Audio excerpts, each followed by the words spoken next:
Napoleon Hill का यह सूत्र, मानव मन जिसे सोच सकता है और विश्वास कर सकता है, उसे हासिल भी कर सकता है। कुछ अजीब सा लगता है ना? अगर यह इतना ही आसान होता तो इतने सारे लोग कर्ज में क्यों डूबे रहते, अपनी नौकरी से असंतुष्ट क्यों होते और कल के डर से क्यों सहमे रहते। लेकिन क्या हो अगर मैं आपको बताऊं कि इस विचार के पीछे बाइबल का एक रहस्य छिपा है और इसे सिर्फ 5 मिनट प्रतिदिन इस्तेमाल करने से पैसे और जीवन के साथ आपका रिश्ता पूरी तरह बदल सकता है। तो ध्यान दें, आज हम यह जानने वाले हैं कि कैसे पवित्र ग्रंथों का हजारों साल पुराना ज्ञान नेपोलियन हिल के विचारों से मिलता है। वही नेपोलियन हिल जिन्होंने एंड्रयू कार्नेगी, हेनरी फोर्ड और थॉमस एडिसन जैसे लोगों को प्रेरित किया। और यहाँ जो कुछ भी बताया जाएगा वह सिर्फ किताबी बातें नहीं हैं, बल्कि तुरंत अमल करने वाली बातें हैं। नेपोलियन हिल कहते थे कि विश्वास किसी भी धन की नींव है। और देखिए, ये सबसे सीधी बात हो सकती है, लेकिन इसे हजम करना सबसे मुश्किल भी। क्योंकि जब सब कुछ ठीक चल रहा हो तब विश्वास रखना आसान है, लेकिन जब खाता लाल निशान में हो, जब सब कुछ गलत होने का लगातार डर सताए, जब हम कोशिश करते रहें और लगे कि कुछ नहीं हो रहा, तब असली मायने में विश्वास की परीक्षा होती है। बाइबल में नीति वचन के 23वें अध्याय के 7वें पद में कहा गया है, जैसा मनुष्य अपने हृदय में सोचता है वैसा ही वह होता है। यानी आपके जीवन में बाहर जो कुछ भी होता है वह सिर्फ इस बात का आईना है कि आप अंदर गहराई से क्या मानते हैं। अगर कोई सोचता है कि पैसा बुरी चीज है, अमीर बनना गलत है या सफलता सिर्फ चंद लोगों के लिए ही है, तो उसका मन उस विचार की पुष्टि करने का रास्ता ढूंढ लेती है। कितनी बार आपने खुद को ऐसा सोचते हुए पकड़ा होगा, जैसे मेरी किस्मत खराब है, पैसा मेरे लिए नहीं है, या चीजें कभी ठीक से काम नहीं करती। ये वाक्य आपके दिमाग के लिए एक तरह के खामोश आदेश बन जाते हैं। यह ऐसा है मानो हर बुरा विचार एक उपजाऊ जमीन में बोया गया बीज हो, और जो पैदा होता है वह ठीक वही होता है जिसका हमें सबसे ज्यादा डर होता है। लेकिन इसके विपरीत, जब हम अपने मन को विश्वास, उद्देश्य और प्रचुरता के विचारों से पोषित करते हैं, तो वह बिना जाने भी उस नई वास्तविकता को सामने लाने के तरीके खोजने लगता है। हिल ने इस बात को अपने दर्दनाक अनुभव से समझा। जब वह बच्चे थे तो उन्हें यकीन था कि उनकी जिंदगी मुश्किलों भरी होगी। वह पैसों की तंगी से जूझते रहे, इस डर में जीते रहे कि वे कभी कुछ बड़ा हासिल नहीं कर पाएंगे। फिर नियतिवश उनकी मुलाकात दुनिया के सबसे अमीर और दूरदर्शी लोगों में से एक एंड्रयू कार्नेगी से हुई। एक साक्षात्कार में कार्नेगी ने उन्हें यह साबित करने की चुनौती दी कि सफलता कुछ ऐसी है जिसे सीखा जा सकता है। उन्होंने एक वाक्य कहा जिसने नेपोलियन को हमेशा के लिए प्रभावित कर दिया, अगर आप वास्तव में मानते हैं कि आप कर सकते हैं और हर दिन ऐसे व्यवहार करते हैं जैसे गलत होना असंभव हो, तो दुनिया आपकी जिद के आगे झुक जाएगी। यह वाक्य जो इतना साधारण लगता था, उनके अंदर एक बदलाव की कुंजी बन गया। उस दिन से हिल जीवन को एक नई दृष्टि से देखने लगे। उन्होंने महसूस किया कि जितने भी सफल लोग जिन्हें वे जानते थे, उनमें एक बात समान थी, वे सचमुच विश्वास करते थे कि वे जीतने के लायक हैं, भले ही सब कुछ ये इशारा कर रहा था कि ऐसा नहीं है।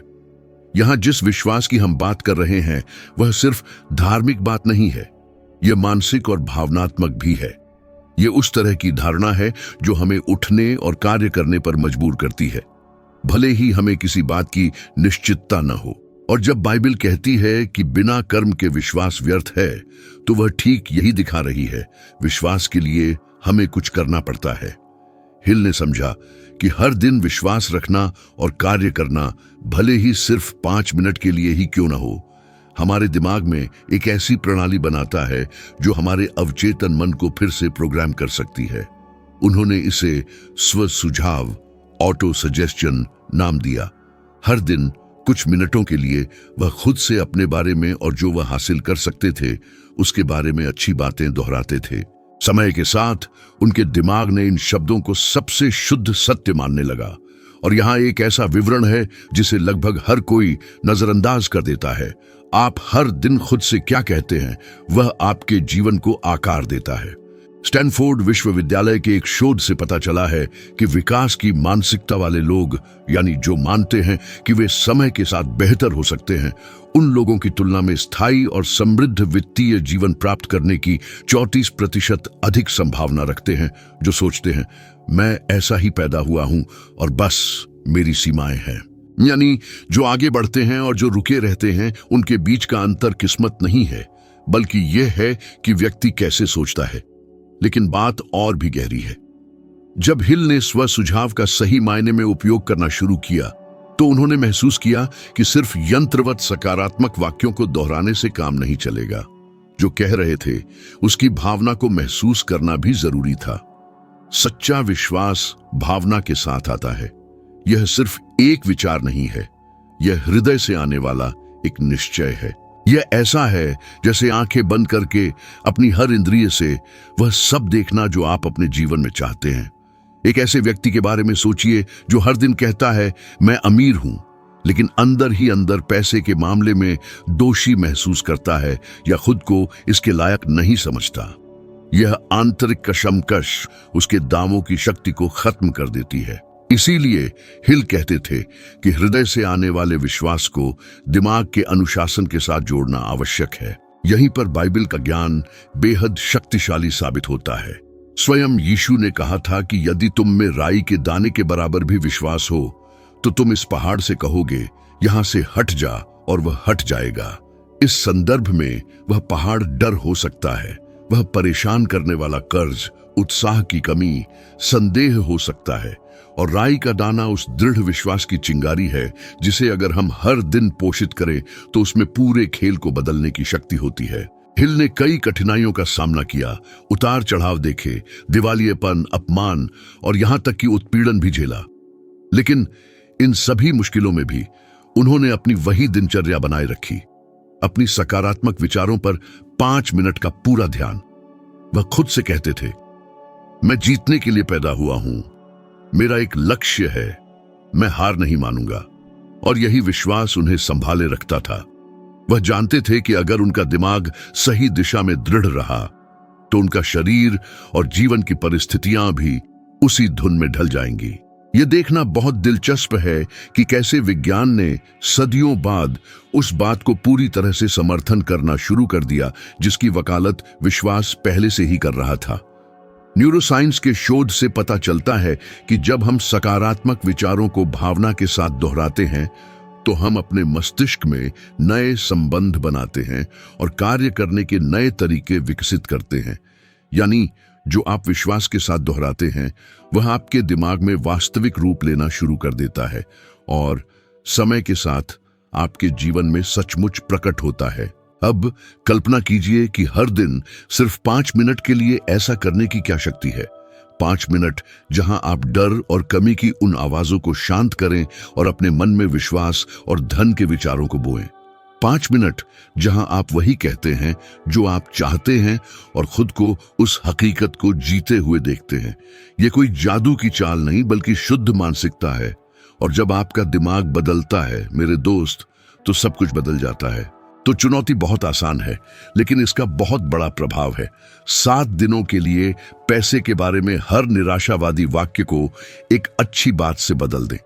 जब भी आप खुद को ऐसा सोचते हुए पाएं मैं कभी सफल नहीं हो पाऊंगा, तो खुद से कहें मैं हर दिन सीख रहा हूं और बेहतर हो रहा हूं। जब भी लगे कि पैसा जटिल है तो कहें मैं सीख रहा हूं कि पैसे को अपने लिए कैसे काम कराऊं। यह काम सचमुच करें, आईने के सामने अपनी आंखों में देखते हुए, अपनी कही बातों पर विश्वास करते हुए। तभी विश्वास कार्य में बदल जाता है और कार्य परिणाम में बदल जाता है। नेपोलियन हिल ने अपने जीवन से यह दिखाया कि विश्वास की शक्ति सचमुच वास्तविक है। वह गरीबी से बाहर निकले, कई लोगों के अविश्वास को झेला और एक ऐसी कहानी बनाई जो कई पीढ़ियों तक पहुंची। और यह सब एक साधारण सी बात से शुरू हुआ, विश्वास करने का चुनाव। क्योंकि अंततः जो असंभव लगने वाली चीजों को हासिल कर लेते हैं और जो हार मान लेते हैं, उनके बीच का अंतर ठीक यही है। जब कोई और विश्वास न करे तब भी विश्वास रखने की क्षमता। मत्ती अध्याय 7 पद 7 में हम पढ़ते हैं, मांगो तो तुम्हें दिया जाएगा, ढूंढो तो तुम्हें मिलेगा, खटखटाओ तो तुम्हारे लिए खोला जाएगा। बाइबल का यह हिस्सा जीवन के सबसे बड़े रहस्यों में से एक को दिखाता है और नेपोलियन हिल ने इसे निर्धारित उद्देश्य, डिफाइंड पर्पस का नाम दिया। उन्हें यकीन था कि कुछ भी हासिल करने का पहला कदम एक बहुत स्पष्ट, विशिष्ट, सीधा और गैर परक्राम्य लक्ष्य रखना था। अधिकांश लोग इसलिए सफल नहीं हो पाते क्योंकि वे बिना यह जाने मांगते रहते हैं कि वे वास्तव में क्या चाहते हैं। वे प्रार्थना करते हैं, शिकायत करते हैं, सपने देखते हैं, लेकिन उन्हें कागज पर नहीं लिखते। वे अधिक पैसा चाहते हैं, लेकिन यह नहीं जानते कि कितना। वे जीवन बदलना चाहते हैं, लेकिन यह नहीं जानते कि किस दिशा में। और जब दिमाग की कोई निश्चित दिशा नहीं होती तो वह व्यर्थ में भटकता रहता है, ऊर्जा और एकाग्रता बर्बाद करता रहता है। हिल ने यह बात सैकड़ों सफल लोगों जैसे हेनरी फोर्ड, थॉमस एडिसन और अलेक्जेंडर ग्राहम बेल का साक्षात्कार करके समझी। उन सभी का एक सुस्पष्ट उद्देश्य था और वे जानते थे कि वे ठीक ठीक क्या हासिल करना चाहते हैं। हेनरी फोर्ड एक ऐसी कार बनाना चाहते थे जिसे कोई भी आम आदमी खरीद सके। एडिसन हर घर में रोशनी लाना चाहते थे। उनके पास सिर्फ कुछ ढीले ढाले सपने नहीं थे, बल्कि ऐसे लक्ष्य थे जिन्हें छुआ जा सकता था। आज ज्यादातर लोगों में इसी स्पष्टता की कमी है।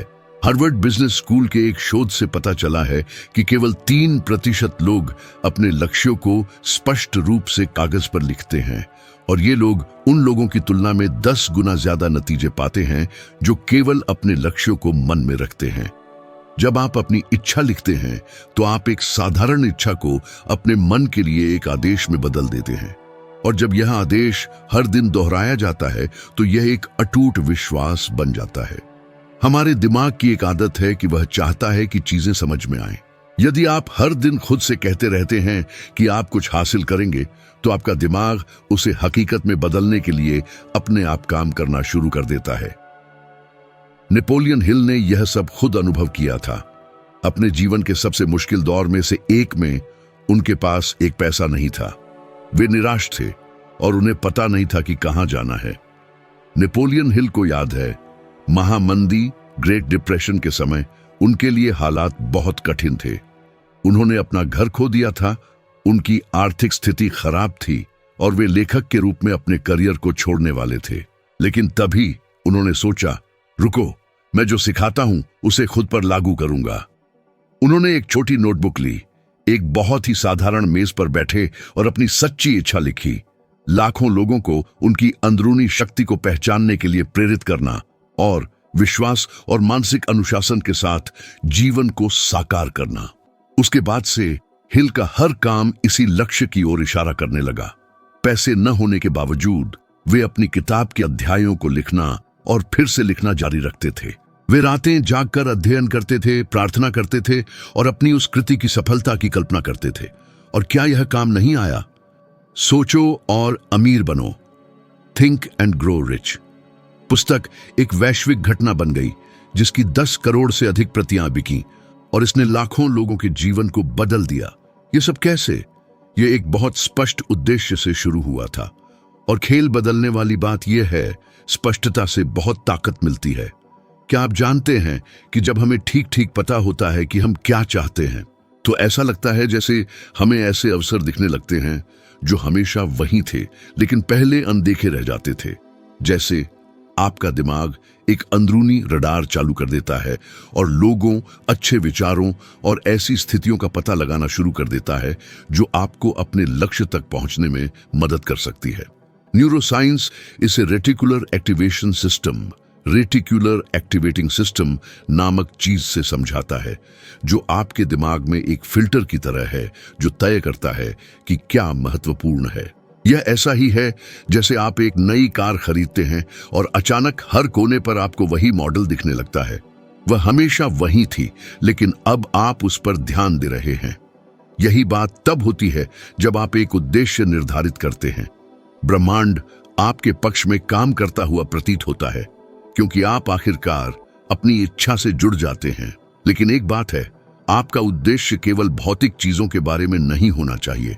हिल कहते थे कि सच्ची सफलता वह है जिससे दूसरों का भी भला हो। इसीलिए उन्होंने तर्क दिया कि एक अच्छी तरह से परिभाषित उद्देश्य एक बड़े उद्देश्य से जुड़ा होना चाहिए, कुछ ऐसा जो दुनिया को वास्तविक मूल्य प्रदान करे।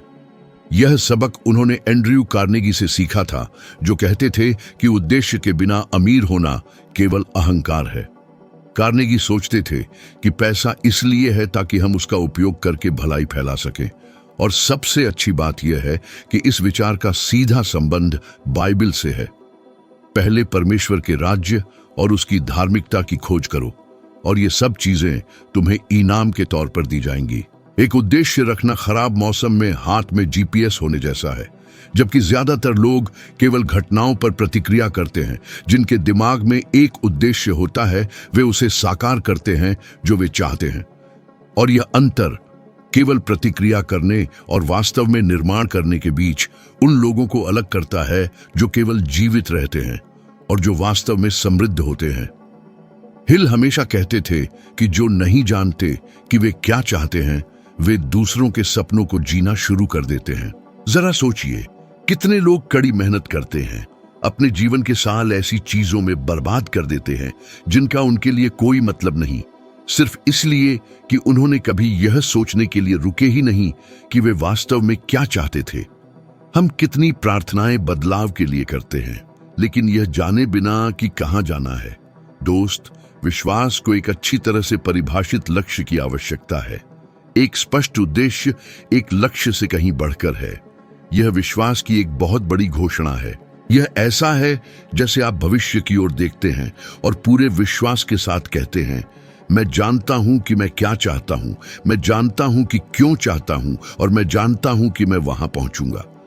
यह एक ऐसी ऊर्जा पैदा करता है जो एक अलग कहानी है। आपका मन अपने आप से लड़ना बंद कर देता है और आपकी कार्रवाई के साथ पूरी तरह से तालमेल बिठाकर काम करना शुरू कर देता है। हिल अपने छात्रों को सलाह देते थे, एक कागज पर अपना उद्देश्य लिखें और उसे दिन में 2 बार जोर से पढ़ें, सुबह और सोने से पहले, उस भावना को महसूस करते हुए जैसे कि आपने इसे पहले ही प्राप्त कर लिया हो। उन्हें विश्वास था कि यह साधारण अनुष्ठान किसी के भी जीवन को बदल सकता है, और इसका कारण स्पष्ट था। जब आप अपने उद्देश्य को बार बार घोषित करते हैं तो आपका अवचेतन मन इसे एक ऐसी सच्चाई के रूप में स्वीकार करना शुरू कर देता है जिसका होना तय है। और जब आपका दिमाग विश्वास करता है तो उसे ऐसे समाधान मिल जाते हैं जिनकी कल्पना तर्क अकेले कभी नहीं कर सकता था। लेकिन एक महत्वपूर्ण बात है, उद्देश्य के साथ विश्वास, और हाँ, एक तारीख भी होनी चाहिए। आपको कैलेंडर में यह तारीख डालनी होगी कि आप अपनी इच्छा को कब पूरा करना चाहते हैं, और बेशक इसके लिए कड़ी मेहनत करने के लिए तैयार रहना होगा। यदि आप केवल कहते हैं, ओ एक दिन मैं चाहता हूं, तो मुझे यह कहते हुए अफसोस है, वह दिन कभी नहीं आता। हिल सीधी बात कहते थे, अधूरे मन की इच्छाएं अधूरे नतीजे लाती है। तो यदि आपकी इच्छा समृद्ध होने की है तो आप जो चाहते हैं उसे सुपर स्पष्ट और विशिष्ट तरीके से परिभाषित करें। यह कहना काफी नहीं है कि मैं और पैसा चाहता हूं। ऐसे कहो, मैं इस साल के अंत तक प्रति माह $10,000 कमाना चाहता हूं, ऐसी सेवा प्रदान करके जो लोगों को सफल होने में मदद करे। यह पूरी स्पष्टता एक दिशा बनाती है, और दोस्त, एक दिशा ही गति पैदा करती है। बाइबल और नेपोलियन हिल एक बहुत महत्वपूर्ण बात पर सहमत है। जो आप विश्वास के साथ वास्तव में विश्वास करके मांगते हैं वह आपका होगा, लेकिन उससे पहले आपको ठीक ठीक पता होना चाहिए कि आप क्या मांग रहे हैं, है ना? ब्रह्मांड केवल इच्छा रखने वालों पर ध्यान नहीं देता, वह उन्हें पुरस्कृत करता है जो निर्णय लेते हैं। और जब यह निर्णय विश्वास, उद्देश्य और कार्रवाई के साथ आता है तो आप निश्चित हो सकते हैं कि आपको कुछ भी हासिल करने से रोक नहीं सकता। शायद अब वह समय आ गया है जब आप रुकें और खुद से पूछें, मैं वास्तव में क्या चाहता हूं? मुझे बिस्तर से कौन सी चीज उठाती है? मैं हर दिन क्या करूंगा भले ही कोई न देख रहा हो? जब आपको यह जवाब मिल जाए तो इसे अपने दिल में रखें, लिखें, इस पर प्रार्थना करें और तब तक दोहराएं जब तक यह आपका हिस्सा न बन जाए। क्योंकि विश्वास कीजिए, जब उद्देश्य स्पष्ट हो जाता है तो राह खुल जाती है, और ठीक यहीं पर आपकी इच्छा आखिरकार पूरी होती है। बाइबल नीति वचन 27 पद 17 में हमें बताती है, जैसे लोहा लोहे को तेज करता है, वैसे ही मनुष्य अपने साथी को तेज करता है। यह वाक्य समृद्धि और विकास के सबसे शक्तिशाली नियमों में से एक को दर्शाता है। कोई भी अकेले वहां नहीं पहुंचता। नेपोलियन हिल ने इस विचार को गहराई से समझा और इसे मास्टरमाइंड नाम दिया, जो कि दो या दो से अधिक दिमागों का एक साथ पूरी तालमेल के साथ एक साझा लक्ष्य के पीछे सोचने जैसा है। उनका मानना था कि जब दो लोग विश्वास, सम्मान और एक उद्देश्य के साथ जुड़ते हैं तो एक अतिरिक्त शक्ति, एक सामूहिक बुद्धिमत्ता का जन्म होता है, जो ऐसे विचारों, समाधानों और अवसरों को सामने लाती है जिन्हें एक अकेला व्यक्ति कभी प्राप्त नहीं कर सकता। बहुत से लोग सोचते हैं कि सफलता केवल व्यक्तिगत प्रयास का परिणाम है, लेकिन हिल ने दिखाया कि हमारे आसपास का माहौल और जिन लोगों को हम चुनते हैं वे हमारे रास्ते में बहुत बड़ा फर्क डालते हैं। दशकों के शोध के बाद उन्होंने पाया कि सभी अमीर और प्रभावशाली लोगों का, जिनसे उन्होंने साक्षात्कार किया था, एक रहस्य था। वे हमेशा अन्य प्रतिभाशाली दिमागों के साथ रहते थे।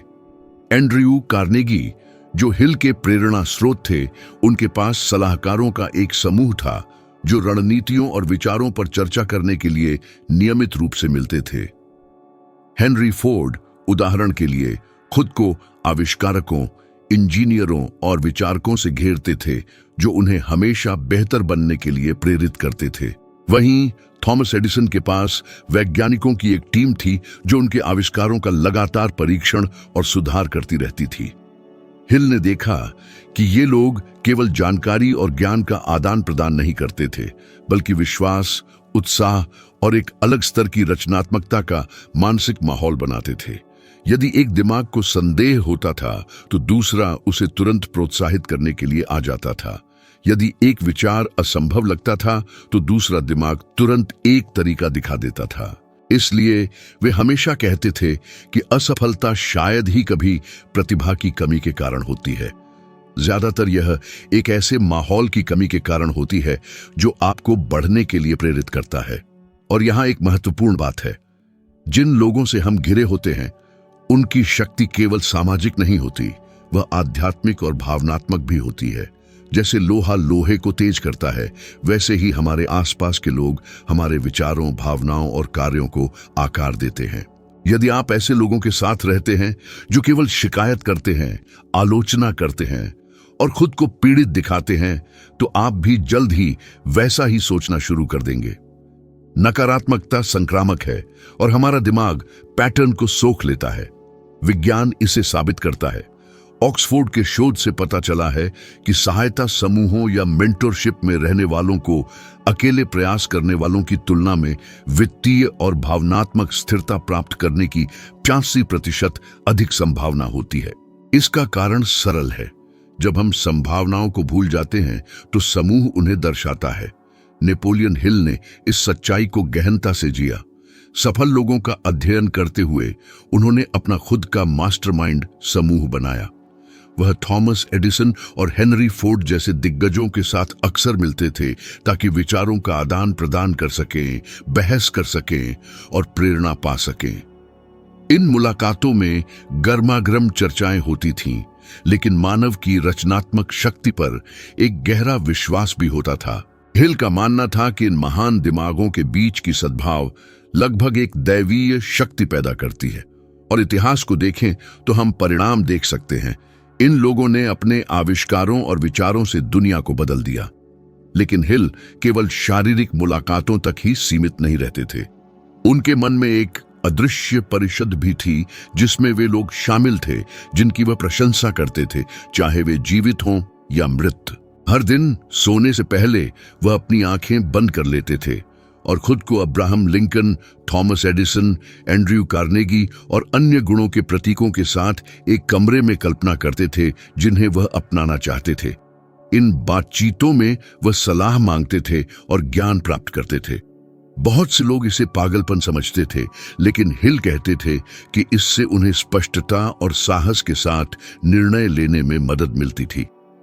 दिलचस्प बात यह है कि यह प्रथा प्रार्थना और ध्यान से बहुत मिलती जुलती है। यह मन का एक उच्च ज्ञान से जुड़ना है। अब रुकिए और सोचिए, आपको रोजाना कौन प्रभावित करता है? क्या ये लोग आपको प्रेरित करते हैं, मजबूत करते हैं, आपको बढ़ने के लिए चुनौती देते हैं, या वे आपकी ऊर्जा खत्म कर देते हैं और आपको खुद पर शक करने पर मजबूर करते हैं? बाइबल ने कुरिन्थियों की पहली पत्री अध्याय 15 पद 33 में पहले ही कहा था, बुरी संगति अच्छे चरित्र को भ्रष्ट करती है। और देखिए, यह केवल कार्यों पर ही नहीं बल्कि मानसिकता पर भी लागू होता है। गलत लोगों के साथ चलना आपके सपनों को उनके फलने फूलने से पहले ही खत्म कर सकता है। इसके विपरीत नेपोलियन हिल ने देखा कि असफलता उन लोगों के दरवाजे पर दस्तक देती थी जो खुद को अलग थलग कर लेते थे या कुछ विनाशकारी लोगों के साथ रहते थे। इसका एक उत्कृष्ट उदाहरण चार्ल्स श्वाब का था, जो कार्नेगी के शिष्य थे। श्वाब संयुक्त राज्य अमेरिका के सबसे धनी व्यक्तियों में से एक बन गए, लेकिन 1929 के संकट में उन्होंने लगभग सब कुछ खो दिया। हिल बताते थे कि श्वाब को नुकसान इसलिए हुआ क्योंकि जब वह शीर्ष पर थे तो उन्होंने सलाहकारों के समूह से दूरी बना ली और केवल उन लोगों की सुनने लगे जो उनकी चापलूसी करते थे। जब हम अहंकार को विनम्रता से ऊपर हावी होने देते हैं और समूह की बुद्धिमत्ता को अकेले सब कुछ करने की सनक से बदल दिया जाता है, तो पतन निश्चित है। सच्चाई यह है कि एक मास्टरमाइंड केवल सफल दोस्त रखने के बारे में नहीं है, समझे? यह उन लोगों के साथ रहने के बारे में है जो समान विश्वास, एक साझा उद्देश्य और ऊपर उठाने वाली ऊर्जा साझा करते हों। यह प्रार्थना समूह में, एक व्यावसायिक मंडल में, या यहां तक कि सच्ची दोस्ती में भी हो सकता है, जो ईमानदारी और एक दूसरे को प्रेरित करने पर आधारित हो। महत्वपूर्ण यह है कि आप मूल्यों में संरेखित हों और विकास की उस भावना के साथ हों। आज का न्यूरोसाइंस, तंत्रिका विज्ञान उस बात की पुष्टि करता है जो हिल और धर्म ग्रंथ सदियों से जानते थे। हमारा मस्तिष्क साथ रहने से बनता है। कैलिफोर्निया विश्वविद्यालय के एक अध्ययन से पता चला है कि मिरर न्यूरॉन्स, वे कोशिकाएं जो हमें देखकर सीखने में मदद करती हैं, अनजाने में हमें अपने आसपास के लोगों के भावनात्मक व्यवहार की नकल करने पर मजबूर करती हैं। यानी विश्वास रखने वाले, केंद्रित और समृद्ध सोच वाले लोगों के साथ रहना सचमुच आपके मस्तिष्क को ऐसा कार्य करने के लिए पुण्य संरचित करता है। संगति की शक्ति उस वातावरण में भी दिखाई देती है जिसमें हम रहते हैं। हिल हमेशा इस बात पर जोर देते थे कि जिस जगह पर आप सबसे ज्यादा रहते हैं वह सीधे तौर पर आपके विचारों को प्रभावित करती है। अगर अव्यवस्था का राज है तो आपका मन भी अव्यवस्थित रहेगा। अगर वातावरण प्रेरक और व्यवस्थित है तो आपका दिमाग रचनात्मकता और उत्पादकता से भर जाएगा। इसलिए सलाह थी कि विकास के लिए एक अनुकूल मानसिक और शारीरिक स्थान बनाएं जो हमेशा उद्देश्य और लक्ष्यों की याद दिलाए। यह देखना दिलचस्प है कि यीशु ने इस सिद्धांत को कैसे लागू किया। उनके 12 शिष्य थे, लेकिन इस समूह में 3 ऐसे थे जिनके साथ उन्होंने सबसे गहन क्षण साझा किए, पतरस, याकूब और यूहन्ना। वह समझते थे कि जब एक ही दिशा में चलने वाले लोगों के बीच एकता और उद्देश्य होता है तो आध्यात्मिक शक्ति बढ़ जाती है। नेपोलियन हिल का मानना था कि एक सामूहिक मन की शक्ति पृथ्वी पर दिव्य उपस्थिति की सबसे शुद्ध अभिव्यक्तियों में से एक है। जब 2 लोग एक ही उद्देश्य में विश्वास के साथ एक साथ आते हैं तो मानवीय समझ से परे कुछ कार्य करना शुरू कर देता है।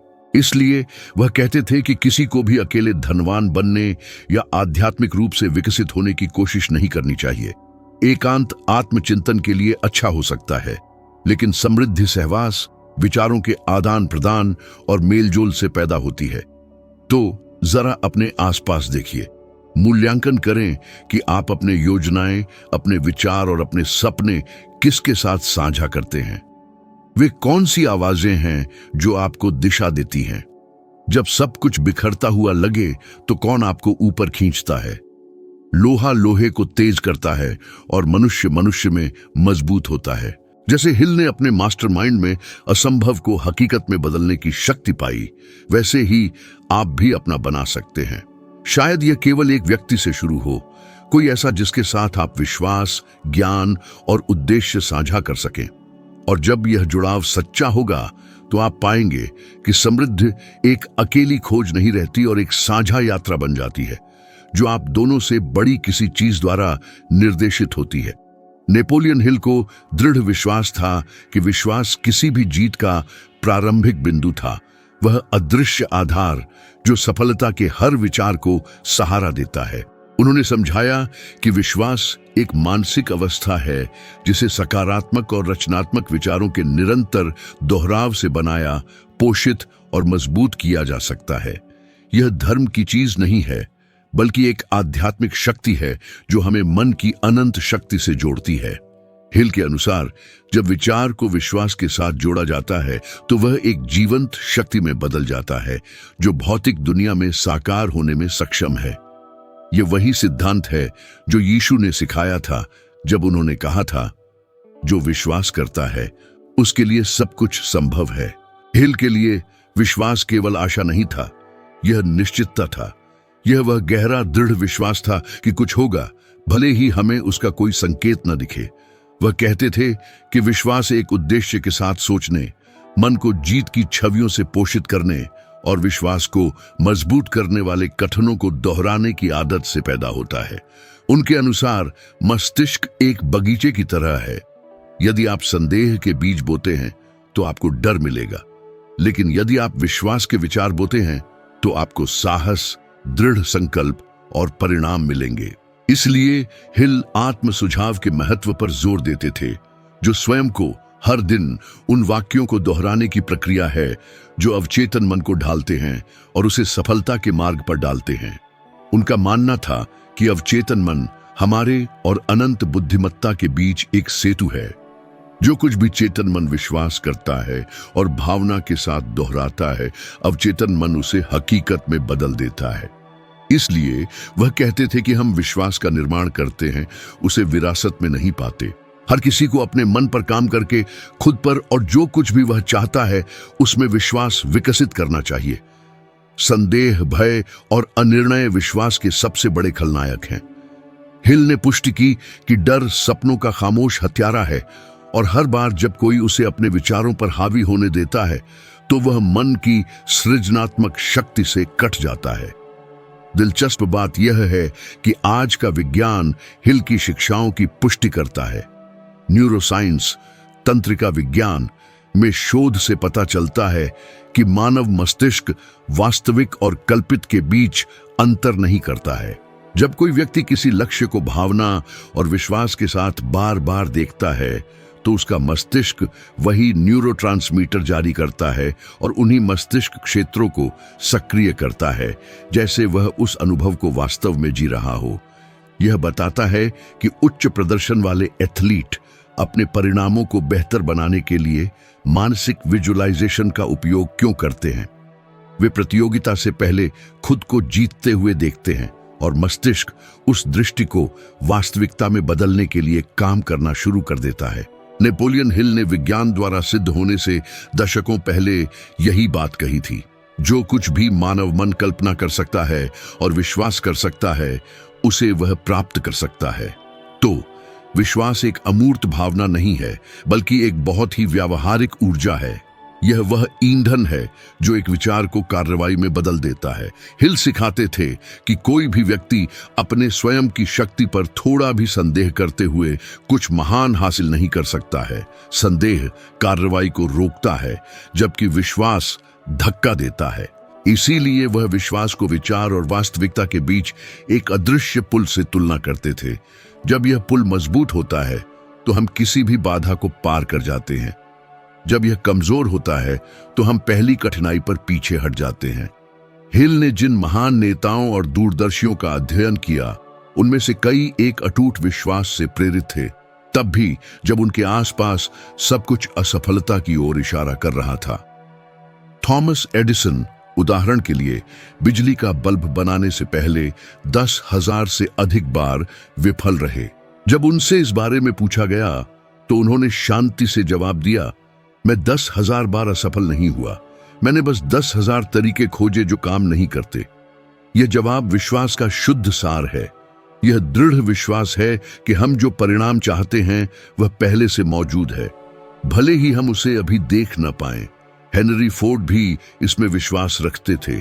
जब उन्होंने कहा कि वे एक ही ब्लॉक में 8 सिलेंडर इंजन बनाएंगे तो सभी इंजीनियरों ने कहा कि यह असंभव है। फोर्ड ने बस जवाब दिया, बनाओ और तब तक कोशिश करते रहो जब तक तुम सफल न हो जाओ। सालों बाद इंजन तैयार था और उसने कार उद्योग में क्रांति ला दी। हिल ने गौर किया कि ये लोग न केवल अपने काम में विश्वास करते थे बल्कि खुद पर भी विश्वास करते थे। यह आत्मविश्वास विश्वास का सबसे शुद्ध और सबसे शक्तिशाली रूप है। जो व्यक्ति अपनी सोचने, कार्य करने और सीखने की क्षमता पर सचमुच भरोसा करता है, वह राख से उठकर जितनी बार भी जरूरी हो उतनी बार फिर से शुरुआत कर सकता है। हिल कहते थे कि विश्वास उन सीमाओं को हटाता है जिन्हें हम खुद ही बनाते हैं। यह व्यक्ति को अदृश्य से परे देखने में मदद करता है और उसे एक ऐसी शक्ति से जोड़ता है जो ब्रह्मांड को उसके पक्ष में चलाती हुई प्रतीत होती है। विश्वास का सीधा संबंध भावनाओं से भी है। उदासीन विचार कोई परिणाम नहीं देते। हिल ने जोर दिया कि भावनाएं वह मसाला है जो विचारों में जान डालती है। जब आप पूरी तीव्रता से विश्वास करते हैं तो आपके शरीर में निश्चितता की कंपन महसूस होती है और यही कंपन अवचेतन मन सच्चाई के रूप में पहचानता है। इसलिए ठंडी भावनाहीन प्रार्थनाएं अप्रभावी होती हैं।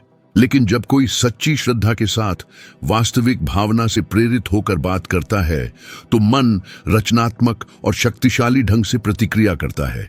यह ऐसा है मानो विश्वास ही वह भाषा हो जिसे अवचेतन मन समझता है। हिल ने यह भी बताया कि विश्वास को रोज पोषित करना होता है जैसे शरीर को भोजन की जरूरत होती है। उन्होंने कृतज्ञता, विजुअलाइजेशन और सकारात्मक पुष्टि के निरंतर अभ्यास की सलाह दी। उनका कहना था कि कुछ पाने से पहले ही उसके लिए धन्यवाद देना विश्वास का सबसे बड़ा कार्य है, क्योंकि यह पूर्ण विश्वास दर्शाता है कि परिणाम ब्रह्मांड द्वारा पहले ही दे दिया गया है। बस सही समय का इंतजार है प्रकट होने का। देखिए, यह शानदार मानसिक रवैया एक बहुत ही सकारात्मक ऊर्जा क्षेत्र बनाता है ना, जो अवसरों, शानदार विचारों और उन लोगों को आकर्षित करता है जो आपके उद्देश्य के साथ एक ही वाइब में हैं। दिलचस्प बात यह है कि हिल विश्वास को कुछ स्थिर चीज नहीं मानते थे। उनके लिए सचमुच विश्वास करना ही कार्य करना था। वह हमेशा कहते थे कि बिना कर्म के विश्वास उस आग के समान है जिसमें ईंधन न हो, वह तुरंत बुझ जाती है। विश्वास की असली शक्ति इस विश्वास और गति के मिश्रण में निहित है। जो सच में विश्वास करता है वह उठता है, योजना बनाता है, फिर से कोशिश करता है, रास्ते को समायोजित करता है, जिद करता है और अपना ध्यान बनाए रखता है, तूफानों में भी। यही जिद विश्वास से प्रेरित होकर आपके सपने को हकीकत में बदलती है। और विश्वास का एक अधिक आध्यात्मिक पहलू भी है जिसका हिल बहुत सम्मान करते थे। उनका मानना था कि हमारा मन दिव्य मन का एक विस्तार है और विश्वास वह पुल है जो इन दोनों को जोड़ता है। जब आप विश्वास के साथ सोचते हैं तो यह ऐसा है जैसे आप अपने मन को निर्माता की आवृत्ति से जोड़ रहे हों। तब अंतर्ज्ञान तीव्र हो जाता है, विचार स्पष्टता से उभरते हैं और चीजें लगभग जादुई तरीके से एक दूसरे से जुड़ने लगती हैं। उन्होंने इस बात पर जोर दिया कि विश्वास ही एकमात्र शक्ति है जो एक विचार को वास्तविक और ठोस चीज में बदल सकती है। इसके बिना कोई भी योजना आगे नहीं बढ़ सकती। व्यवहार में यदि आप समृद्ध होना चाहते हैं तो आपको अपने विचारों की ऐसे निगरानी करनी होगी जैसे कोई खजाने की रक्षा करता है। मन डर, संदेह या निराशावाद रखने का जोखिम नहीं उठा सकता, क्योंकि ये भावनाएं विश्वास को नष्ट कर देती हैं। हिल सलाह देते थे, हर नकारात्मक विचार को एक सकारात्मक पुष्टि से बदल दें। यदि मन कहता है यह असंभव है तो तुरंत जवाब होना चाहिए, मैं कर सकता हूं और मैं इसे हासिल करूंगा। यह रीप्रोग्रामिंग जो दिन ब दिन की जाती है, एक नई अधिक ठोस विश्वास संरचना बनाती है। संक्षेप में नेपोलियन हिल जिस विश्वास का वर्णन करते हैं वह वही है जो बाइबल पहले ही सिखाती है। उन चीजों की निश्चितता जिनकी हम आशा करते हैं और उन चीजों का दृढ़ विश्वास जो अभी तक दिखाई नहीं देती। यह एक अदृश्य शक्ति है जो असंभव को संभव बनाती है, जो एक सपने को एक योजना में और एक योजना को एक वास्तविक उपलब्धि में बदल देती है। जब आपका मन विश्वास से भर जाता है तो वह दिव्य शक्ति का एक उपकरण बन जाता है, और तब मेरे दोस्त कोई भी चीज आपको रोक नहीं सकती। ठीक है, अब जब आपने समझ लिया है कि आध्यात्मिक और मानसिक सिद्धांत पैसे के साथ आपके संबंध को स्थायी रूप से कैसे बदल सकते हैं, तो शायद आपको लगे कि आपके अंदर कुछ हिलने लगा है।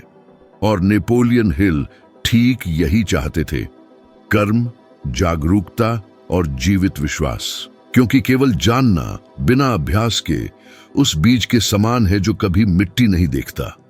अगले 5 मिनट में आप जो करेंगे वह आपके अगले 5 सालों के जीवन की दिशा तय कर सकता है। देखा आपने? देखिए, मैं यहां आपका मनोरंजन करने नहीं आया हूं, बल्कि आपको बदलने आया हूं। यदि आप यहां तक आ गए हैं तो आप कोई साधारण व्यक्ति नहीं हैं। आप उन लोगों में से हैं जो वास्तविक विकास चाहते हैं, जो समझना चाहते हैं कि मन, विश्वास और परिणामों को कैसे संरेखित किया जाए। तो इससे पहले कि यह ऊर्जा बिखर जाए, इस गति का लाभ उठाए और इस यात्रा को जारी रखें। ठीक है, आपकी स्क्रीन पर अभी एक अगला वीडियो दिखाई दे रहा है, उस पर क्लिक करें। उसी में मैं आपको दिखाऊंगा कि समृद्धि और व्यक्तिगत महारत की हमारी इस यात्रा का अगला कदम क्या है। मैं आपको अगले वीडियो में मिलूंगा, है ना? है।